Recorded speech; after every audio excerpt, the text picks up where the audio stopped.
Welcome back to another week of Instigating with Clarkie and Drury. I am Ryan Drury. That is Clarkie, and we are very pleased to be back with our friends on Whiteman TV and all the best podcast apps as well. Clarkie, I'm glad you got the Leafs hat strapped on. Because, you know what? Let's get right at this, okay? Because I'm getting sick and tired of saying losers blame the referees. Okay. I'm going to now start blaming the refs. Because the Leafs have had some leads lately and blown them.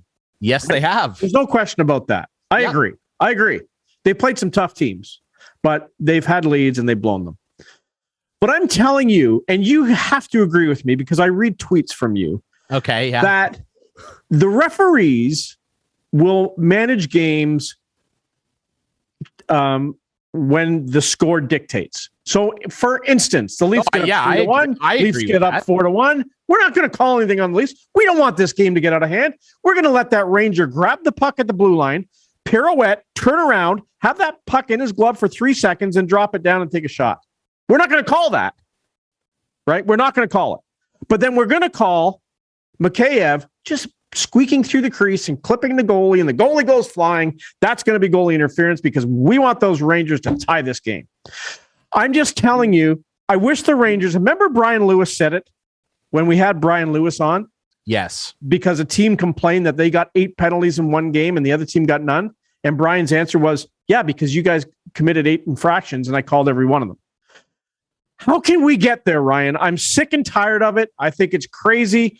I mean, I'm not saying that's the reason that the Leafs are blowing leads, but it's so frustrating to watch this happen time and time again. It happened in the Colorado game. And maybe we can bring on our producer, Adam Olivero, who's a big Colorado fan. It happened in that game, and he knows it. He admitted it. Nazem Kadri runs into TJ Brody at the blue line from behind, and Brody gets an embellishment call. Pardon me? Because they were behind. So it's like, you got to be kidding me. It's crazy. Clarkie, the refereeing is awful. Okay, well, so you said, hey, I got to agree with you. You're going to get no argument from me that the reffing is awful. It's terrible. What do you want me to say? You expect me, of all people, to come on and be like, no, Clarkie. What happened last night? There was a guy last night, Wednesday night in the NHL. It was your guy. Got a knee. No, didn't even get a penalty. Got suspended. No penalty. Okay, well, so you're a Washington guy. Yeah, I know. His name's Dmitry Orlov. I thought it was Stanley Cup champion. Thank you. Yeah. So he's in that picture just there. He didn't get a penalty. Yeah. So I'll comment quickly on that because you brought up my boy. Yeah. And Orlov drives me crazy sometimes, but I had zero issue with that. I mean, be honest, with what? Him getting suspended. Then he should have had a penalty. How can there not be a penalty? But here's the weird thing, though, and we talked about this when it came up recently with the Pionk thing that led to the Spezza thing, and then the Jets the next night against the Red Wings, where there was a 5-minute major called in that game, wasn't called on the Sandin hit that Pionk did. Pionk got suspended, but then because there was a 5-minute major in the Detroit game with the exact same play, believe it was Scheifele that got clipped by Ian Cole. Cole, because he got a 5-minute major, didn't get suspended. So if Orlov had got called for the 5-minute major, this is the rationale that they talked themselves into at the Department of Player Safety. Well, he missed 5 minutes and the rest of the game that Washington eventually managed to win with 5 defensemen. Well, we can't suspend him now. Personally, if you want my opinion, I'm being unbiased here. You just got to call a spade. Or I'm surprised Orlov didn't get 3 or 4. I know what people are saying that, if you look at the wider angle, because the clips on Twitter, and again, you can't judge things on Twitter in still images and slow motion. Guys aren't that's the thing that drives me crazy when people have these takes. Guys, I don't know if people know this. They're not playing in slow motion. Our phones are slowing it down. They're playing at real speed like this. Okay. They're not running. It's not the Baywatch intro with Pamela Anderson running down the beach like this, majestically flipping her hair. That's not real life, guys. So I can't stand it when people go, oh, well, look at this. Look at all the time he had. That's in slow motion. Yeah, so what I'll say in closing is, yes, he did originally have Ehlers lined up for a hit, but Ehlers moves and Orlov needs to pull his leg out of the way. Get up on one skate and move your leg. Easy to say in slow motion, but he deserved that suspension. So, given what I just said there, the 2 games is probably bang on. Dare I say, it might be the most concrete, no complaint suspension I've seen recently. Yeah, but my point was no penalty. I know. How is that not a penalty? I've said it all along, Ryan. I've said it, and I'm going to continue to say it until it happens. Okay. They need to put someone upstairs in the press box able to take a look at these things. They need to get the call right at the time. They need to penalize teams when they're committing infractions instead of just saying, no, Leafs have a 3-1 lead. You can grab that puck and you can spin around and put it down. No problem. That's allowed when you're down 3-1. Like, I'm calling BS because if that was the Leafs who were on 3-1 and the Leafs grabbed the puck and done it, spin around, I'm telling you right now, I can guarantee you they would have got a penalty because that's what they're looking for. Yeah, it's I'm not going to, because we could do this back and forth for hours coming up with examples. And yeah, we could, because there's so many of them. You're absolutely right. There's so many examples. And that's why I'm done with this, with people telling me, oh, complaining about the refs is for losers. No, it's not, because they are crap and it needs to get better. So, like I said, if I can finish my thought, I'm not going to try and rationalize the referees in pro sports. I mean, geez, you want to talk about controversial calls? I mean, we had our friend Eric Thomas on a few weeks ago talking about the end of the F1 season and how they basically just wiped their ass with their own rule book.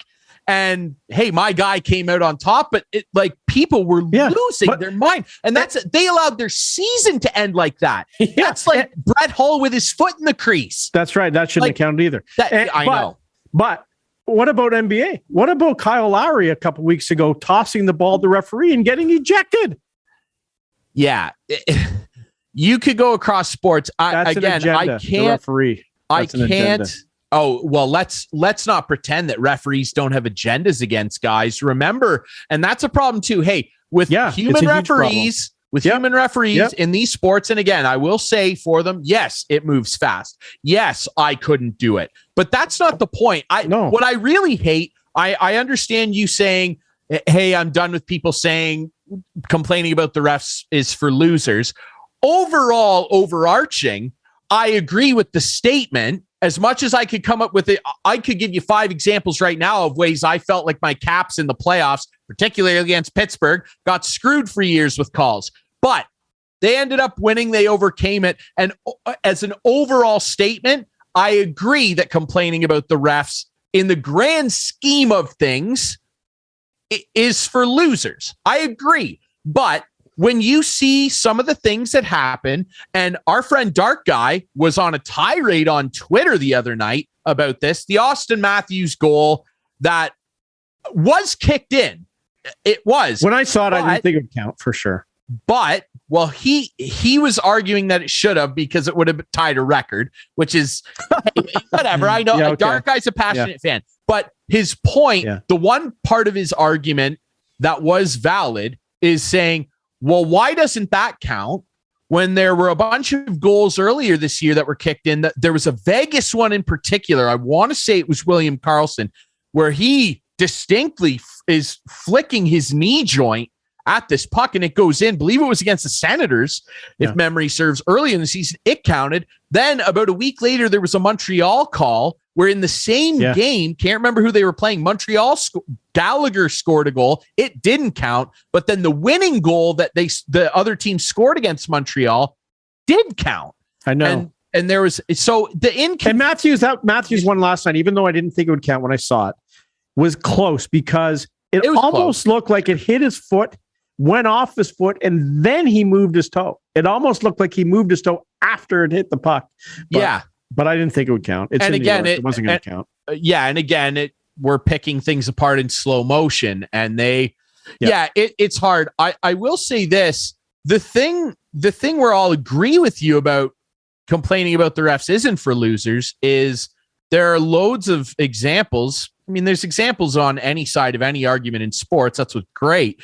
But there are examples where you see things happen that are called, like the Orlov knee. Mm-hmm. One night it's a 5-minute major, the next night it's not, but he gets suspended later, whatever justice you want to attach to that. Yeah. But the things that drive me crazy are things that we can see, that the ref can see in open space. Doesn't matter how fast a sport moves. When we on the TV can see the ref gawking at something, a great example would be that Matthews Dubois thing in that Spezza game where the suspensions happen. Yeah. The ref's looking right at Matthews getting mauled, and he calls them both for roughing. I just thought, there was an instance of this where I wouldn't call it an argument, a minor disagreement with my girlfriend's dad. We were watching the football games on the weekend, and the Dallas game, I believe it might have been Dak or a running back, somebody in wide open space with no one else around, clearly got personal fouled after running out of bounds. And the refs looked right at it, and both line judges, nothing to see here. Nothing to see here. And the game, that was like a 6-point game. Yeah. That could have been a huge penalty. Yeah. And you talk about Matthews, Matthews doesn't drop penalties. And it's crazy. And neither did Connor McDavid until Connor McDavid started complaining about it. Is that what we're going to have happen here? He still barely last night in the New York game, he got tripped and no call. And they mentioned it on the broadcast that there was no call again on Matthews. And it's Matthews isn't Swedish for tripping, hooking, and what was the Brian Burke? It's frustrating too, because it's a different taste for every sports fan, right? Do you want way, way more calls? I would when star players are involved, because they have the puck all the time. I've complained about it for years, and it's a different thing with this guy, with Big O. Yeah. Ovi, he hardly gets calls because he's so big and so strong and gets involved physically that the refs, I feel, sometimes just look and go, oh, well, no big deal, because he can just mow his way right through that. It's not the point. I know it's not the point, but in my opinion, he should draw way more calls. Yeah, so should Matthews, for sure. He scores too much on the power play. They won't do it because they go, well, he's so big and strong, it doesn't really affect him. That's not the point. A rule was broken. And Matthews, you can do the same thing. Yeah. Not as physical as him, but a big guy. And they go, oh, well, look how big he is. He can just fight through it. A rule was broken. You got to call it. Exactly. I totally agree. And speaking of, guys who score on the power play, there's nobody hotter than Mitch Marner. He's now scored one goal in the past. I'm not doing this. He scored one goal in the past 101 power plays. Games, I mean. That's pretty good. 1 in 101 games. That is an unbelievable stat to a supposedly superstar hockey player. That, he should just have them reflecting off his butt, at least 3 times every 50 games. But to go 101 games without a power play goal tells me one thing: this guy should not be on the power play. His little flick passes don't work. He can't move the puck fast. He slows it down. Every time he gets the puck, he slows everything down. And I'm like, you can see Keefe on the bench saying, move the puck faster, move the puck, skate fast.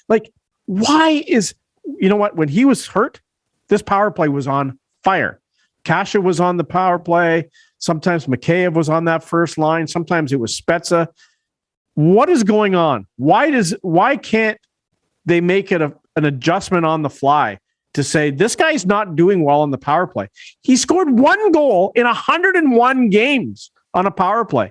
That is an unbelievable bad stat for a hockey player of his caliber. I can't defend it. I agree. It's borderline embarrassing. It's awful for a guy making that much money, 10-9, to have one power play. They got to trade him in a hunt. Well, yeah. Let's see how the rest of the season plays out in the first round. But he's the guy that's got to go. I'm not trading Matthews anymore. I'm now trading him. Yeah, you can't trade Matthew. I've told you. No, I know you won that. You've given up that crusade. You won. I'm giving you that one. You won it. But now I'm on to Marner, and I honestly think they have to take a long look before this trade deadline, right? If they get any offers for this guy, I really do.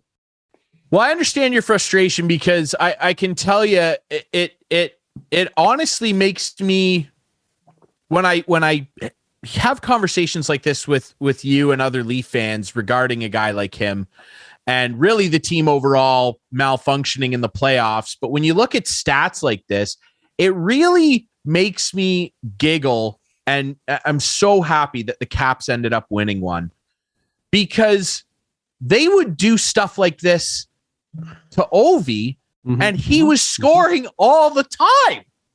Like, it was like, what else can this guy do by himself? He's the all-time leader in power play goals now, by the way. Like, power play's one thing, but you know, what else could he do? He makes more money, Mitch Marner does, than Ovi. It's crazy. And by the way, we're going to talk about Ovi in a minute here because we're going to talk about awards. We're going to talk about Montreal too. We are. I can't wait. I don't understand this. Now, I watched Mitch Marner a lot when he was in the OHL. And again, I've said this before on this show. Yep. He is legitimately one of the greatest CHL junior hockey players of all time. Great.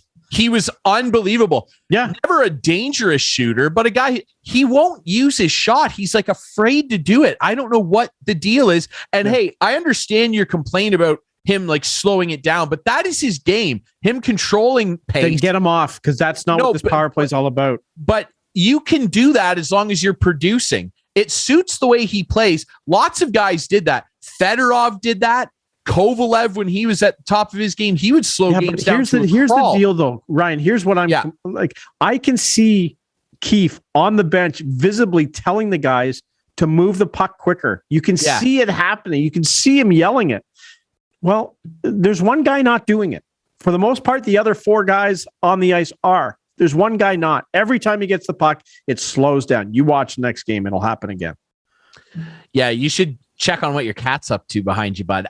Now, I want to say Gilmore. She's always trying to get on the show. She's a superstar in weight. Maybe the Leafs should sign Gilmore. Can you imagine Gilmore back? Leaf fans would be disappointed when the jersey came out. Honestly, I understand your frustration, but this guy's here.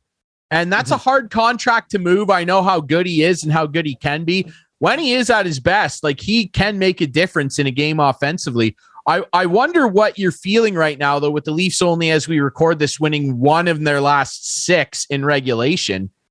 They came up, they got goalied in Arizona, but you can't get goalied against Arizona. No, but they beat to the Melton. Who did they beat? They beat Vegas on this trip. They beat St. Louis on this trip. They got a point out of Colorado on this trip. They did lose to Arizona. St. Louis is a stretch because they won 6. They scored 6. The other team scored 5. They squeezed by St. Louis. Yeah, okay. St. Louis is a pretty good team. Top 10 in the league. Yeah. With a bunch of their guys, with a bunch of their best guys out that night, and they squeezed. Yeah, okay. Leafs had guys out too. Leafs had some important guys out that night too. Last night they had 3 and 4 defensemen out. Okay. Number 3 and 4 defensemen out. Fair enough. Finish. Take the number 3 and 4 defensemen out of any team and see how they do. Okay. So the problem right now is they're playing a little loosey goosey. They're scoring a lot. They scored 6. They scored 4. Whatever. But Jack is a little average right now. And I think it's because there's some high quality shots coming at him right now. I'm trying to think of the shots. I know last night they got way more shots than the Rangers. Arizona, they got way more shots. Like it wasn't even close. They got goalie there. Vegas outshot them, I think. In Colorado, I can't remember what that one was. But like when I look at the standing, and the other thing too is their schedule has been screwed. I'm not making excuses. I'm saying facts. Like the next 2 weeks, I agree. This week they play Wednesday, Saturday. Next week they play Wednesday, Saturday. Like that's not a lot of game time to get into in a roll, into a groove. It's hard right now. They've had a lot of games canceled. So have some other teams, Montreal being another one. Well, most of the Canadian teams, let's be honest. Like a lot of the Canadian teams have games canceled right now because they're not letting fans in, except in Alberta, I guess, where they don't care. But yes, it's like, they're sitting 5th, 6th in the league. Winning percentage. Let's look at winning percentage because it's hard to look at points right now because they've played so many less games than the other teams. But they're there. I mean, they're there, and it's going to be fun. Like Tampa, Florida, Toronto, the first 3 teams in that division. Yeah, they're raging away, and I mean, watch out now for Boston. Tuukka's back. I mean, they got washed the other night against Carolina, and Brad Marchand is having a little bit of a social media war with the Hurricanes, which it's fun. So funny. The tweet he had the other night where, he had the quote about him being a Lamborghini and Trocheck being a Prius. And then Carolina kind of clapped back at him and said, oh, L stands for Lamborghini when they beat them 7-1. And then Brad Marchand tweeted, You're the reason we're still paying escrow. And I thought that was a good one. Tremendous. That was a real good one. Did they have a comeback for that one? No. I think Tommy Dundon almost fell over when he saw that, paying his coaching staff $10,000 a year or whatever he pays them. But you look at that division, it's a tough division. We know that. And the Leafs, I would love to see the Leafs East finish overall first because it's going to be Toronto, Florida, Tampa. I think it's going to be amazing. 1, 2, 3, and it's going to be tough. You look at the East overall, it's the beasts of the East again. Like when I was growing up, the West was best. Like not anymore. Detroit, Dallas, Calgary for a long time just couldn't get quite over that hump. Even though I think that goal went in Game 6 against Tampa. Martin Jelena for everybody. Sorry, West was best. Now you look at the East is top 7 teams. There's only 1 team from the West. Yeah, the East is where it's at, and I think the Stanley Cup runs through the East, in my opinion. But man, you look, and let's talk about some other Canadian teams really quick here. Yeah, let's do that. You brought up Montreal first. I did. So let's talk about Montreal. They have a new GM. Hired a new GM. Is there bilingual guy? Bilingual. That's important. Yeah, we have quiet hire. And boy, they have got some heavy lifting to do. They got a lot of guys on a lot of term. Let's talk about that. I just brought it up. Let's look at this. Okay, Jonathan Drouin, 2 years left, 5.5. Josh Anderson, 6 years left, 5.5.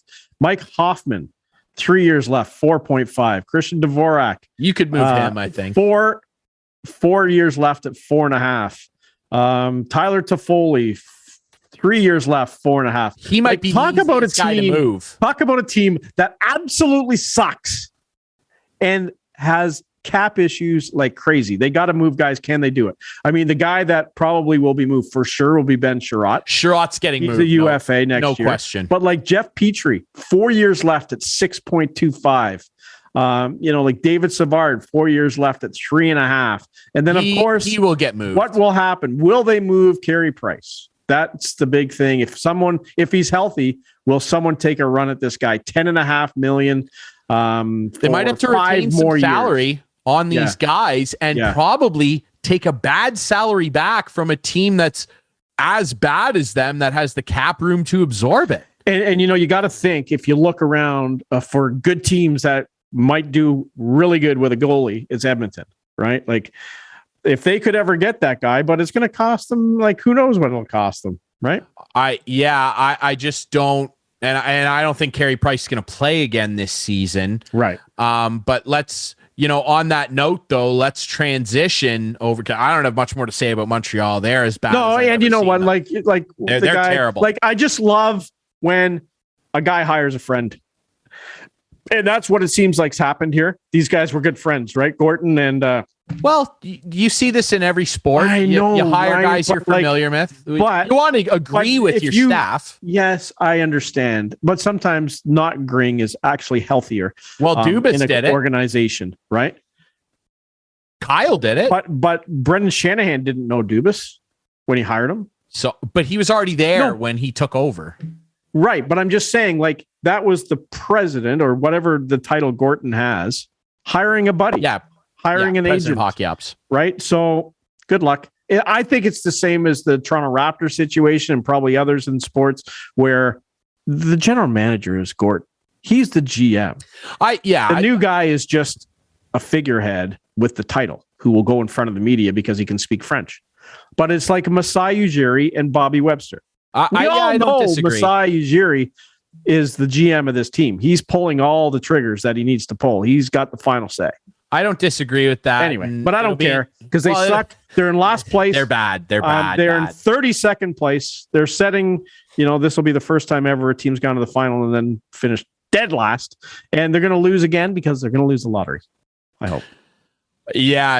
I mean, anyway, a shout out to my Hab friends.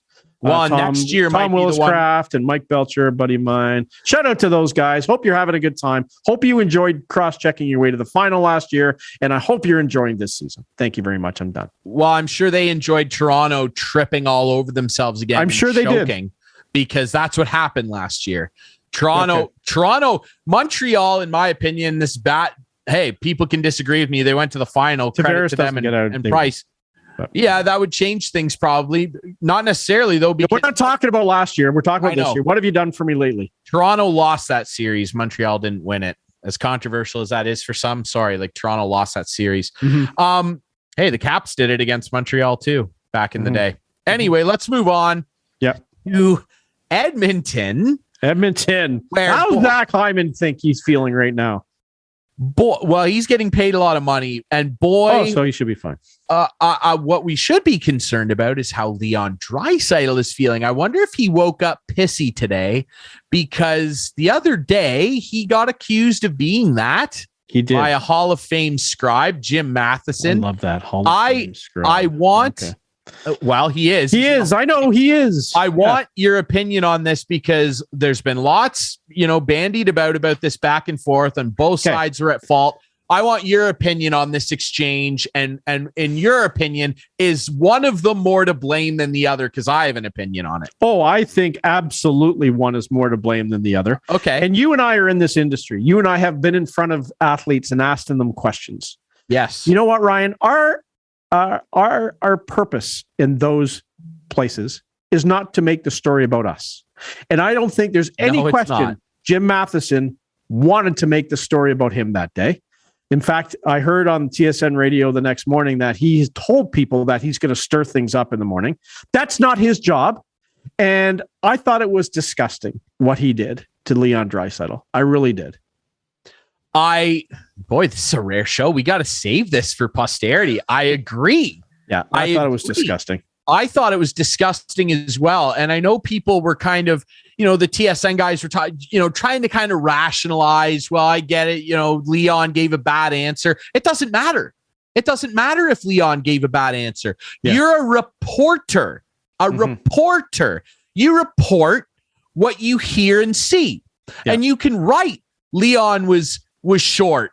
Leon seemed frustrated. Yeah, he did. And that would have been accurate. And I think everybody would have walked away fine. But to antagonize him, and I agree with what Jeff O'Neill said, he was trying to get him to say our goalies suck because Edmonton is scoring goals. They have, by the way, lost in this. Edmonton has the number one power play in the league.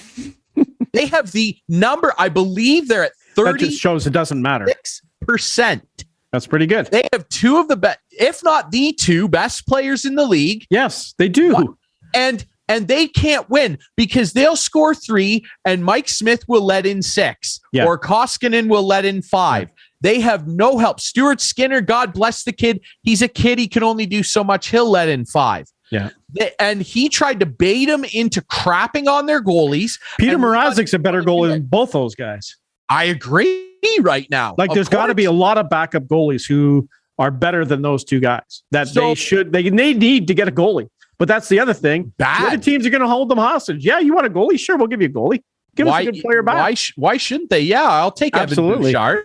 I'll take Evan Bouchard off. Yeah, I'll take Puljujärvi. If you want my goalie, throw a pick in too. Yeah, absolutely. I'd hold him over the fire too. Yeah, you want a number one goalie. Number one goalie. It's going to cost you.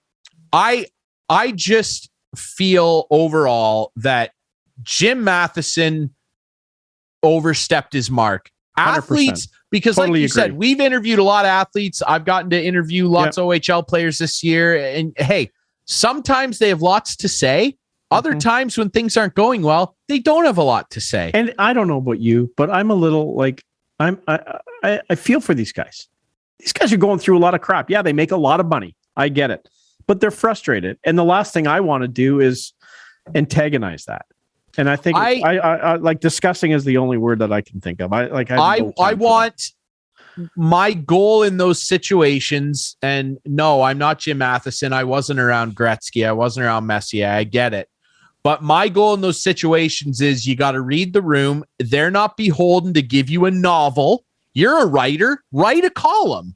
Yeah. Like you can't be beholden to these guys to give you a novel every single time you talk to them. This is an 82 game season. They're not going to give you a novel every single time. Sometimes it's as simple as saying, hey, I don't know what's up. We're trying. Things aren't working. Right. That's what you get sometimes. And you know what? I've been around a lot of the Toronto media, and there's two guys who come to mind. Two guys that come to mind who are constantly criticized by fans. You know exactly who I'm going. I know exactly towards here. One, Steve Simmons. The other one's Damian Cox. Neither of them I have ever seen done anything like what Jim Matheson did. Well, the COVID exchange that Steve had with Austin Matthews last season didn't have the same type of spice, but it was pretty.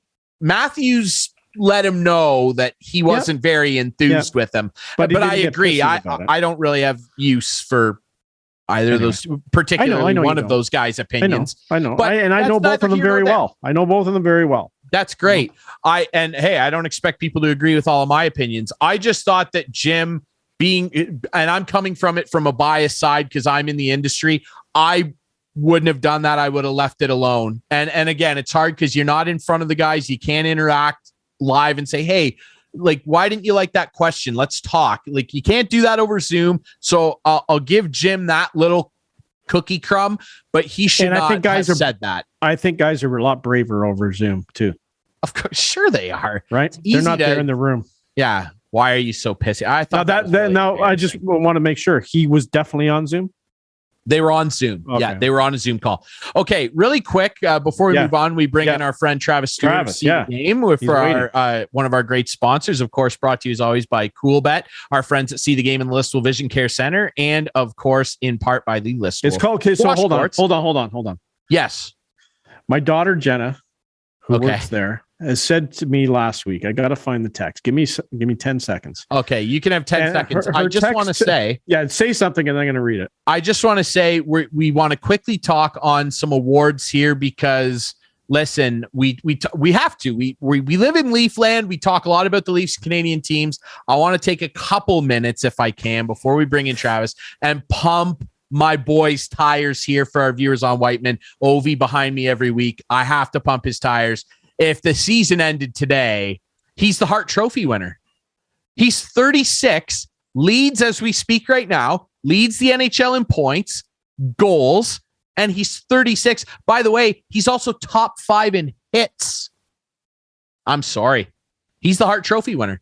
He's the Hart Trophy winner right now. So Jenna texted me on Saturday at 4:42, just to make the time right. Mm-hmm. Does Ryan know it's just called Listowel Vision Care, not Listowel Vision Care Center? LMFAO. It drives me nuts listening to it. Listowel Vision Care. Jenna, from now on, Ryan will get it right. It's Listowel Vision Care. I apologize. Correct. No center. There's no center. And I'm sorry that I drove you so far up the wall, Jenna. I don't know. I'll buy some new wallpaper for you. I don't know what to say to you. All right. Let's take a break now. Yes, let's take a quick break. We got to catch up. That was a quick 32 minutes or however long we went. There was so much more to talk about. When you're fired up and complaining about your favorite player, Mitch Marner, things fly by. And the referees. And the referee. Hey, we love the refs on this show, do we not? I do want to say on the show quickly, speaking of refs, I said it on the broadcast in Guelph the other night. Congrats, Kevin Hastings, 1,000 OHL games. They honored him in Kitchener on Sunday. Tremendous achievement. Kevin Hastings, 1,000 games.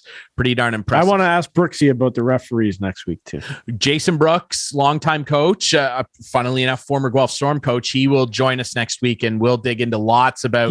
Give him a heads up. Mitch Marner. Give him a heads up. Listen, Brooksy we want to knows talk about us. the refs. Brooksy knows us. He knows what we're going to toss his way. He knows you. Fine. Okay. Okay. We'll take a quick break. When we come back, our friend Travis Stewart from See the Game up next here on Instigating.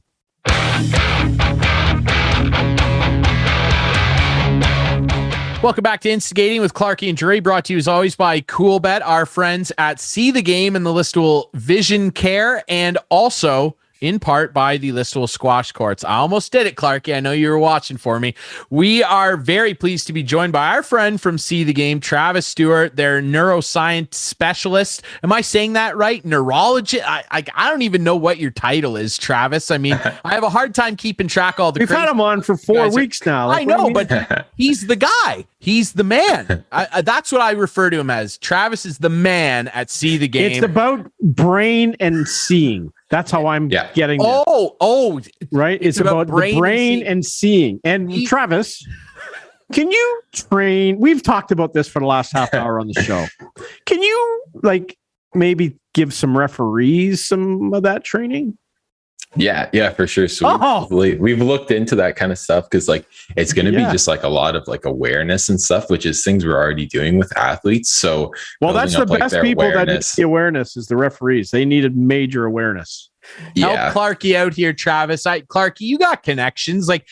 John Shannon and the like. Get Gary Bettman's number to Travis and have a call set up. I think it's better to go through the teams that are getting pissed off at all the and not pissy, but pissed off. No, because we don't want the Leafs just set. No, we'll call the league. We'll call the league. Travis, we're pleased to have you back on. I know that we're going to dig into some more of the training stuff that you guys do over there. I know we kind of focused on hockey a couple weeks ago, and now we're going to focus on some other stuff that can be implemented in a few other sports, right? Yeah, exactly. So kind of following the similar format I did last time, we're going to talk about football, which is one of the sports we're really trying to get into right now. We have a couple university level football players that we're working with, hoping to do a lot more with them over the summer before their season actually starts. But basically for the main neurocognitive skills that we're looking at for football players is reaction time, decision-making, multiple object tracking, and peripheral awareness. And especially key with the peripheral awareness, because as you probably know, football is one of the most dangerous sports in terms of head injuries.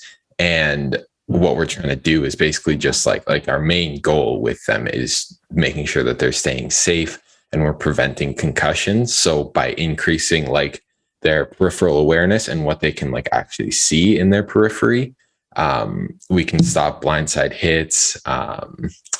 And then just when hits are actually coming, they'll be able to anticipate them and not get caught off guard by them, which is when most concussions are going to happen. And then the other goals that we have more for the performance side is going to be increasing the reaction time off the snap so that when the play starts, they're right in there, making them more efficient on processing information so that they can read the play right away, so they're not falling behind, they're not losing track of players kind of thing. And then lastly, tracking the movement of all the players. We'll kind of, in one of the videos that I show, it's going to be a good drill on working on being able to track multiple moving things in a 3D space, which is going to be perfect for that. But yeah, so in this first video here, it's called. Now we did this. Ryan and I did this one. Yeah, we did this. It was really cool. And sorry, what's it called? It's called NeuroTracker. So as you can see, there's a whole bunch of balls moving around on the screen. This one has just an actual play put in the background to make it a little bit more cognitively demanding. And then you can see they chose the 4 there. Basically what you're trying to do is keep track of 4 different targets out of 8 as they move around in that 3D space. And then at the end, you're supposed to be able to tell us which ones were the ones that were highlighted before. So it's working on increasing that peripheral awareness. Okay. Sorry. Can we do that again? I'm just asking our producer if we can roll that one again. So those 4 lights that are highlighted, we're supposed to keep track of those. So I'm trying to keep track, and I've lost. I got 1 for sure. And then when it stops, they get numbered, right? So I know number 2 was right. 752. Oh yeah. I had 5. So I see. So, that's cool. So that's really good peripheral vision. It's hard, a goalie like me should get that every time. I like the thing that I like about it too, and like we did it just on the black screen. We didn't have like a play when we tried it out over at the Great See the Game facility. That was harder, which is over at Between the Lines Sports Campus here in Leicester. We'll check them out. When we did it, there wasn't a play in the background. And I like that when you're showing that, it was kind of from the quarterback's view, because geez, if anybody's got to read the field with a bunch of stuff flying around in front of him, it's the quarterback. You should send this to Dak Prescott. I mean, he was all over the place on the weekend, but man, it really, you can see there, just even in that short clip, how demanding it is on your eyes. Can we try it one more time? I'd like to see that one more time. Roll it one more time. Let's roll that one more time. Okay, now we're supposed to track the 4 balls that they're showing highlighted right there. Okay. So they give that to you before it starts. Right. Okay, now here we go. And then it goes away. Okay.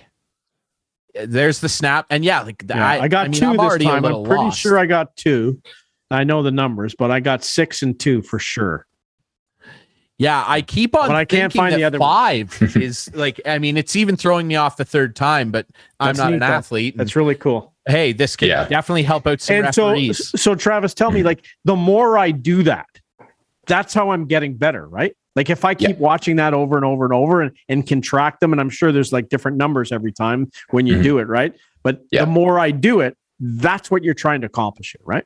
Yeah, exactly. And like, with like the sports specific one, that's like a very like that's very difficult. And like, as you go through the trials, if you keep getting them right, it gets quicker. So it's finding like where you're actually like set at, where's your baseline. And then that's like one of our baseline assessment measurements. And then, as you like progress through a program and you keep doing that, you're just going to keep getting quicker and quicker, but it's going to keep just pushing you to your limit. Like there's no maximum speed that you can get on this. So it's like, it's whatever you can handle is what we're trying to do with that. So when this world opens back up in a couple of weeks, honestly, Ryan and I should try to do that and see over the course of the next 10 weeks, how much better we are. Like how often should we do that?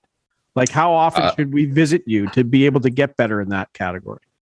So with this one, like that program's really cool because we can set it up where it just like it just runs off of my laptop. Like I can do training at home on my laptop. And that's what a lot of our athletes are doing right now. Like we're setting up a whole basketball team with accounts so that they can train at home while they're like in lockdown and can't actually play. So it's just literally something that you can do. Like we probably recommend like once or twice a day if you want to get the most benefits from that. And how long each time? I think it's about 5 minutes per trial. So it does it's like 28-second trials with like a few seconds or whatever to actually choose the ball. So it's about 5 minutes per trial. So it's like quick and easy, helps you get focused, keep in the zone if you're doing it like right before you play sports or if you're doing it just for training. But it's got a lot of different applications. Cool. Yeah, you can clearly see that, and maybe we should get the referees hooked up. But I know you have another video to show us as well with another training module that's really, really cool too. Yeah. So these are called strobe glasses, and the video we're going to show is of Jarvis Landry, the Cleveland Browns wide receiver. So he works with Synaptic, which is the people who make this. And he uses these strobe glasses, which basically just cut out visual information to just make his visual processing a lot more efficient while he's doing, things like catching in different plays and stuff like that to make just his overall game a lot more efficient. So we can take a look at that.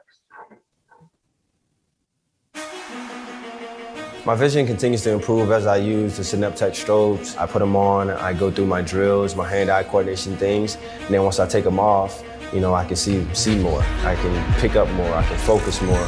Things are actually a little bit slower for me.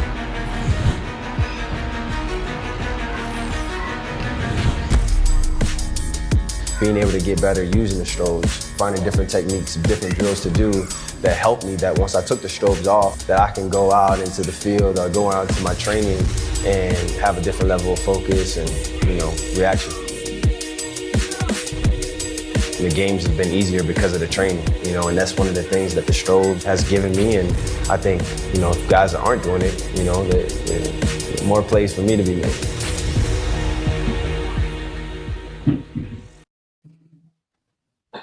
Awesome. So yeah, like we use those glasses a lot with our athletes, and just like in terms of like in the batting cage if they're softball or baseball, or for like different catching drills and stuff like that.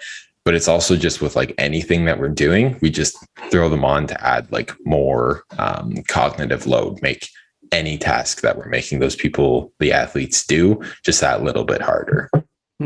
Yeah, that's incredible. I mean, the technology you guys have over there is incredible. We've tried some of it, like you said, with the goalie thing from a couple weeks ago. I know that's Clarky's favorite, and the ball tracking one is wild too. I mean, it's just amazing some of the stuff that you guys have access to and can hook people up with.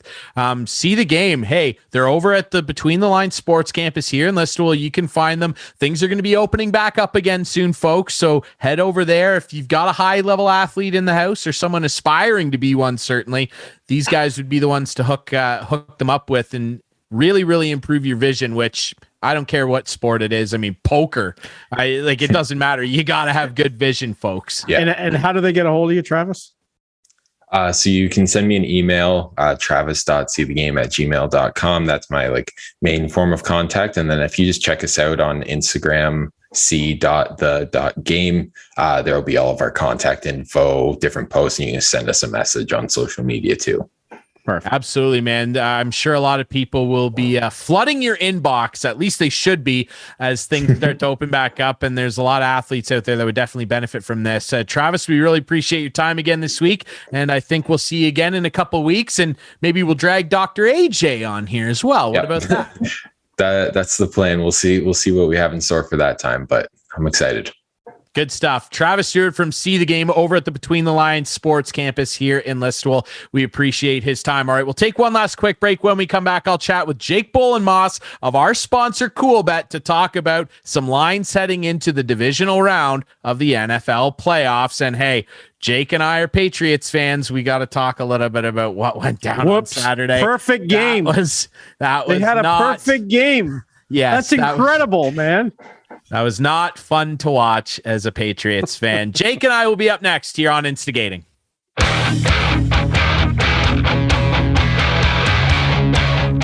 Back to wrap things up on Instigating with Clarky and Dre this week. Brought to you as always by Coolbet, our friends at See the Game and Listowel Vision Care, and of course in part by the Listowel Squash Courts. We're very excited to be joined by our old friend from Coolbet, Jake Bolin-Moss, to talk about NFL divisional weekend. Super wild card weekend was, well, there were some good moments, but I wouldn't describe it as super.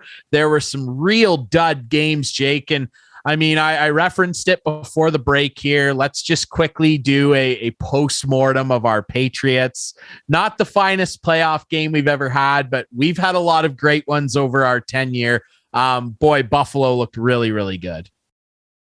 Yeah, I mean, the Patriots offense really wasn't even the issue. It was really the defense. I mean, we know all this talk about this perfect game from Buffalo, and a defense that was apparently a top 5 defense in the league definitely didn't look like it last weekend. So what are you going to do? I mean, Buffalo's been waiting for their time. They got a big win. We'll see what they can do this weekend against Kansas City. Absolutely. And we'll talk about that really quick too. I think one of the big talking points was what happened with Dallas and that weird quarterback draw at the end.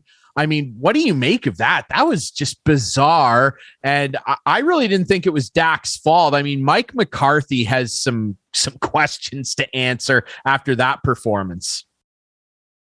Yeah, I mean, I don't know. I assume it was McCarthy who makes the call, or Kellen Mond, I guess, maybe makes the call, but they can't really put it all on Dak. If that's the play call, that's the play call. So he's going to follow the book. He obviously believed it was going to work. I don't know. Weird situation. Like, what do? You're kind of midfield range. Do you take a shot at the end zone then, maybe get one more chance, or throw to the sideline, get a little closer and get your one shot? They really had 2 plays in them, unless they ran a quarterback draw, which ran them right out of time with no timeouts. So I don't know. I don't know what you kind of do in that situation. Maybe if he goes down a little earlier, we're not even talking about it. Maybe they get a shot at the end zone, and then you never know. But just happened, the timing just ran out on them. So. Yeah, it was definitely bizarre. And I mean, for a guy who's the highest paid quarterback, and you look at Zeke Elliott, very well paid as well, they did not show up. And that was obviously disappointing for fans in Big D. We're moving on to the divisional round, though, and there's some really, really great matchups. The one, honestly, I think that I'm most excited for, and this might be controversial, Bengals Titans. I can't wait for this game. The Titans did an unbelievable job in locking down their division without their best player, Derrick Henry, for basically 9 or 10 weeks. Questionable. I can't see him playing. I mean, I think it would be risky to do that, but they've got a great defense. Mike Vrabel's proven to be a very good coach, but they're going to run into Joe Burrow and Jamar Chase, who are feeling hot, and they deserve to. The line is 3.5 listed in most books right now for Tennessee. I'm kind of feeling like betting against that. I like the Bengals. What are your thoughts? Well, I just want to put a disclaimer out. I had a terrible Super Wildcard weekend, so really anything I say might be just trash. I mean, Titans personally. I don't know. I think Titans are kind of an under-the-radar team. I actually got a chance to go out to Nashville this year, see a game, saw the Chiefs game where they kind of gave Mahomes fits all game. Bengals, obviously, hot momentum. We know how big that can be in the playoffs. I don't know that the Bengals really took care of the Raiders last week. I mean, we're talking about a one-score game that really came down to the last play. Derek Carr almost had a chance to tie it up. Obviously, he didn't do that. But, I mean, I definitely think the Titans can use the run game a little, keep the ball in their hands, use the clock a little better. I like Vrabel a lot. I think he's brought that team a long way. Even think back to a couple years ago when Brady was still with the Pats and they took him down the wild card round. And I don't know. I think Vrabel's built something really impressive in Nashville. I think Tennessee fans will get behind it. And I don't know. I don't know spread wise. I don't hate the Bengals at 3.5. You know, there's a little, you get that hook on the half there. But in terms of game, I'm high on the Titans. I think they can make a run at the Super Bowl. Wow. High praise for Mike Vrabel's group. One of the few Belichick disciples, if you will, that has found success as a coach in the league. So bit of a difference of opinion there. We'll see how it works out. I'm going to ride with the Tiger Stripes and Joe Burrow and his cigar. Let's talk about the other Saturday game, the Niners and Packers. A couple years ago when the Niners went to the Super Bowl, they demolished Green Bay, but that was in San Francisco. This is going to be in Lambeau, and it's Aaron Rodgers' world. We're all living in it. I can't see San Francisco overcoming the Packers. They barely squeaked by that leaky Cowboys team. I just don't see it happening against the Packers, Jake. Yeah, a lot of people are high on the Packers. I think the line, even 5.5, is kind of shook me a little bit when I saw it a couple of days ago. I don't know. We're talking about the divisional round. We saw San Francisco really come on near the end of the year there. But with that being said, I mean, it's Aaron Rodgers versus Jimmy Garoppolo. I know Jimmy Garoppolo's played in some big games. I know he's had his moments, but I don't know. You never really know with him. Some days he's a guy that you think you could almost build a Super Bowl team around. I mean, they went to the Super Bowl 2 years ago. And then other days he looks like a mess, throwing picks and making mistakes and such. And obviously they brought in Trey Lance, so we don't even know how high the Niners are on him at this point. Yeah, Green Bay is going to be tough to beat. They got home field for the rest of the playoffs, so the next 2 games. But Aaron Rodgers talked a lot about momentum. He hasn't played in a few weeks now. They only played the first half of that Detroit game at the end of the season. They'd already locked up the NFC. So I see the number 5.5. I think even if you want to take another point, I think I looked at it. It was minus 128 to get it to 6.5. I don't hate San Fran at 6.5. That's a one-score game, just under a touchdown. Yeah, it looks like it's going to be hard to stop the Green Bay Packers on the way to the Super Bowl, but you got to remember Aaron Rodgers and the Pack have only won 1 NFC championship and 1 Super Bowl. Is that correct? I might That's be wrong right. there, but You're bang on. So, yeah, I mean, he's been to NFC championships, but they really, besides the one time, really haven't got over the hump. So I don't know. It's going to be interesting. I do like San Fran as the dog, but I don't know if I'd be sprinkling money line there. Packers are scary. They certainly are, and you're right. Despite some shortcomings in getting to the ultimate prize, I mean, Green Bay looks scary, but hey, they're not invincible, and years past have definitely shown that.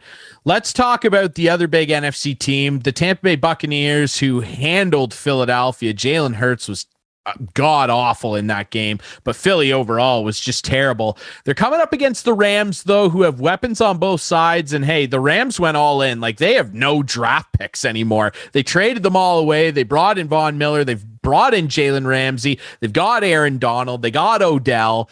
But you look at Tampa now, who, despite a dominant performance, they are hurting on offense. Now, does it matter because Tom Brady's there, but they've got offensive line questions now with their right tackle out. Leonard Fournette might not play, and there's no Chris Godwin. And we all know what happened with dancing Antonio Brown. So what's your opinion on this? Because in my opinion, the Rams defense is going to have to win them this game if they do. And the line set at 3 in favor of Tampa. What are your thoughts on this one? I don't know where to lean. Yeah, it's kind of crazy to think like how much Tom Brady is kind of moving that line, because like you said, a lot of his weapons are down, and then you got issues in the offensive line, and obviously that defense looked really good against Philly. But what can we take away from that? Philly, I mean, they really didn't beat anyone good during the season. They beat all below 500 teams there. So we don't even know if they were that good altogether. The Rams put a shellacking on Tampa earlier in the season. But then you look at some of the Rams losses this season, and not very impressive either when in big games until obviously last week they take care of Arizona. But I think the Cardinals were a little fraudulent anyways, and I think a lot of people felt that way. So I don't know. It's tough to say on this one. This one, I'm not sure where to go. You get Tom at home in Tampa against a Rams team, like you said, that's been all in. I mean, what's going to happen if they don't at least make the NFC Championship and they move all these draft picks and everything like that? I think the Rams, I'd say, have more to lose. Tom Brady's coming back next year. I'm pretty certain of that. Tampa got their Super Bowl last year, so I think the Rams have more to lose. But I don't know. It's hard to fade Tom Brady. I think in terms of money line, I'd probably lead Tampa here. Spread, I don't know. Maybe buy the hook on the Rams, get it to 3.5, and hope for a field goal game, or maybe Rams win outright. So I don't know. This one's the hardest one of the weekend, I'd say. I completely agree. I don't really know where to lean. I'm probably going to flip a coin and see where I fall on Saturday morning when I lay my heat down. Here's the big one. Here's the big daddy topper. It's the Bills feeling real good about their perfect game and finally beating Uncle Bill and everything. Fitzmagic had his shirt off in the house. Everybody loved that. Good for Bills Mafia. But we kind of joked before we jumped on the show here that might be their Super Bowl. Now, I don't want to take anything away from this very talented team, and they deserve all their accolades, but I have a hard time betting against Patrick Mahomes. The line set at 2. I love Kansas City to cover. And as a matter of fact, I love them to cover by at least a touchdown. I think that they will be too much for Buffalo. What are your thoughts? Wow. Yeah, that's big praise for Kansas City. I like Kansas City as well. I saw that money line number around -128, -130 range. I like that. I mean, you can take the spread, but why not just get the money line, take the extra juice, and then you're just cheering for a winner at that point. Yeah, I mean, obviously I'm biased, and I think you can agree you're probably a little more biased as well. But sure, I don't know. It's hard to see Buffalo going into Kansas City off a big win, a huge win against a division rival that's tortured them for 20 years or whatever, and going to Kansas City and beat up on Patrick Mahomes. But I think about what Pat told me early in the season, and he said, you know what? And this is when the Bills were kind of struggling mid-season range. And he said, you know what? This team, like, they're messy. They've been built to beat the Chiefs, which I think I agree with. I mean, you got to beat the Chiefs, as you probably got to win in the shootout. I don't know if you can stop them. You can really only hope to contain them. Even that first half of that Pittsburgh game, we're thinking, okay, wow, Pittsburgh's in the mix, like the first quarter and a half. And then all of a sudden it's like, okay, let's turn on the old Patrick Mahomes and Travis Kelce and turn on the old Jets in the playoffs. And it just zoom, 40 points. See you later, Pittsburgh. Doesn't matter how good your defense is. So Yeah, I mean, the Buffalo defense played, I'd say, well last week. They played against a rookie quarterback, and I mean, take that for what it is. This isn't a rookie quarterback. This is Patrick Mahomes, who's been to 3 straight AFC championships. I don't know. I agree with you. I have a hard time fading Kansas City, and probably a little bit of my heart on this one, but I like KC moneyline for sure.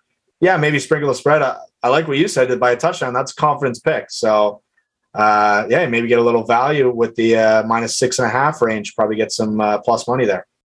Absolutely. That's what I'm counting on, because I myself also did not have a sparkling super wild card weekend, much like our Patriots. I don't know if that was just reflective of our fandom. I'm not really sure, but we got punished on Saturday. We got punished. We did. Final question for you, Jake. Just a quick one. Do you really believe Big Ben's done? Do you think he'll come back next year?